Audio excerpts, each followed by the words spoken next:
ముంబైలో team India క్రికెటర్ల road show ప్రారంభం కానుంది. వరల్డ్ కప్ తో ఓపెన్ టాప్ బస్ లో ఊరేగింపుగా వెళ్లనున్నారు భారత క్రికెటర్లు. నారిమన్ పాయింట్ నుంచి వాంకడే స్టేడియం వరకు ఈ రోడ్ షో జరగనుంది. ఇదిలా ఉంటే T20 వరల్డ్ కప్ ఛాంపియన్స్ కు ముంబై గ్రాండ్ గా వెల్కమ్ చెబుతోంది. టీమ్ కు అభినందనలు చెప్పేందుకు భారీగా తరలి వచ్చారు ఫ్యాన్స్. ఇక ఈ సంతోషాన్ని మనతో పంచుకోవడానికి వెంకట్ గారు స్పోర్ట్స్ అనలిస్ట్ మనతో పాటు జాయిన్ అయ్యారు. వెంకట్ గారు నమస్తే. వెంకట్ గారు, ఎస్, ఇప్పుడు టీమిండియా విజయం సాధించింది. ఇటు మోదీతో కూడా మోదీ చాలాసేపు వాళ్ళతో ముచ్చటించారు. ఇప్పుడు గ్రాండ్ గా road show, open top bus మీద రోడ్ షో నిర్వహిస్తున్నారు.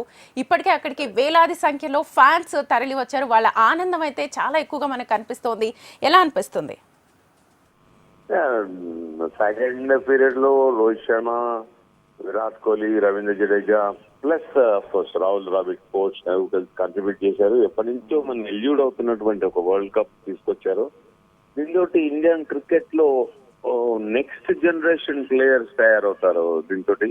అండ్ 100% ఏంటంటే cricket will evolve much better ఇప్పటి నుంచి ఈ particular world cup victory. Because Barbados is a very strange ground. మనకి we lost several matches there. First round లో శ్రీలంక తోటి బంగ్లాదేశ్ ఓడిపోయిన సందర్భాలు చాలా ఉన్నాయి అక్కడ మన వరల్డ్ కప్స్ లో.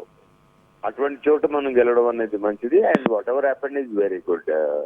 అంత మటుకు నేను చెప్పగలుగుతాను. And the way Virat Kohli మీద పెట్టిన నమ్మకం, ఓపెనర్ గా ఫెయిల్ అవుతున్నప్పటికీ కూడా ఫైనల్స్ లో అతడు ఆడిన ఒక మెజెస్టిక్ ఇన్నింగ్స్, టీమ్ ని గైడ్ చేస్తూ 19th ఓవర్ దాకా ఆడటం అనేది something. It's a team man and it is a team game. Again Indian team prove చేసింది అక్కడ. ఎస్, అంటే మీరు చెప్పినట్లుగా ఇప్పుడు 11 సంవత్సరాల తర్వాత ఈ విజయాన్ని సొంతం చేసుకుంది టీమిండియా. సో ఇదే హ్యాపీనెస్ అంటే మీరు అన్నట్లుగా నెక్స్ట్ జనరేషన్కి ఎలా ఉండబోతోంది అసలు? ఇప్పుడు ఐపీఎల్ మనకు ఉండనే ఉంది. ఇంకా కొత్త కొత్త స్టార్స్ ఉన్నారు. ఈ 11 మంది రిప్లేస్ చేసే టీం మనకు ఉంది. All these including Hardik Pandya replace చేసే ప్లేయర్స్ ఉన్నారు మనకి. వెయిట్ చేస్తున్నారు కానీ అందరికి ఛాన్స్ ఇవ్వలేం కదా. Only 11 can play plus 4 or 5 extra players. సరే ఐపీఎల్ ఎక్కడైనా ఇంపాక్ట్ ప్లేయర్ లాగా అవకాశం వస్తే ఒకరికో ఉంటుందో. కానీ 140 కోట్లకి 11 మందిను, ఒక 5 కోట్లు ఉన్న నేపాల్కి 11 మంది ఆడటం అనేది అక్కడ ఏదో బ్యాలెన్స్ సరిగా లేదు. ఇండియా లాంటి టీమ్ ఒక 4 టీమ్స్ ఎలవ్ చేయాలి. సౌత్ వెస్ట్ నార్త్ ఈస్ట్ లాగా 4 టీమ్స్ ఎలవ్ చేస్తే అందరికి ఈక్వల్ ఛాన్స్లు వస్తాయి. కానీ ఇక్కడ నేను గమనించింది ఏంటంటే ద్రావిడ్కి ఒక కోచ్ గా మంచి పేరు రావడం అనేది నాకు చాలా సంతోషం. అది ఎంతో బ్రహ్మాండమైనటువంటి ప్లేయర్. మనకు తెలుసు 2001లో ఢిల్లీలో ఆస్ట్రేలియా మీద ఫాలో అని చిన్నప్పుడు లక్ష్మణ్ ద్రావిడ్ గెలిచిన ఇన్నింగ్స్ ఏ విధంగా లక్ష్మణ్ 281 కొట్టాడు, ద్రావిడ్ 170 కొట్టారు. అక్కడి నుంచి ఇండియా మ్యాచ్ గెలిచింది. ఫాలో అని ఇచ్చారు వాళ్ళు ఆస్ట్రేలియా మనకి. సో అటువంటి ఒక సంకల్ప స్థితితో దిగుతాడు. సంకల్ప బలం ఉంటే ఏదైనా చేయొచ్చు నేను నమ్మే వ్యక్తి అతను. Highly God faring. కానీ ఒక విషయం నేను ఇక్కడ చెప్పాలి, చాలా మంది మిస్ అయిన విషయం ఏంటంటే లాస్ట్ ఓవర్ హార్దిక్ పాండ్యా వేస్తున్నప్పుడు బౌండరీ లైన్ దగ్గర ఉన్న సూర్యకుమార్ యాదవ్ ఒక మంచి క్యాచ్ పట్టాడు. దాంతో మనం గెలిచామని చెప్పి 199 మంది చెప్తున్నారు. కానీ ఆ క్యాచ్ పట్టే 2 బాల్స్ ముందర నుంచి ఏం జరిగింది ఎవరు గమనించలేదు. 2 బాల్స్ ముందర నుంచి హార్దిక్ పాండ్యా వెనక బౌండరీ దగ్గర ఒక ఇండియన్ టీం సంబంధించిన ఒక సభ్యుడు, అంటే ఒక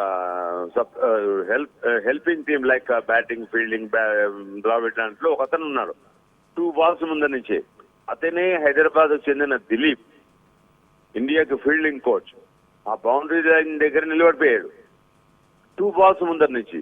అక్కడి నుంచి 3rd బాల్ క్యాచ్ పట్టాడు సూర్యకుమార్ యాదవ్. అది సో ఒక ఫీల్డింగ్ కోచ్ కూడా ఎంత ఇంపార్టెన్స్ ఉంటుంది అనే దాంట్లో ఎక్కడ ఎందుకో మరి ప్రస్తావించాలి. ఎందుకంటే హైదరాబాద్ చెందిన Dilip Indian team fielding coach గా ఉండి 2 బాల్స్ ముందర నుంచి ఈ 6 కొట్టే ప్రయత్నం చేస్తారు. బికాస్ వాళ్ళకి 16 రన్స్ కావాలి, జాగ్రత్తగా ఉండు అని చెప్పి కోడింగ్ అంటారు ఇంగ్లీష్ లో. అది చెప్తున్నాడు, బాల్ వస్తుంది రెడీగా ఉండు అని చెప్పడం.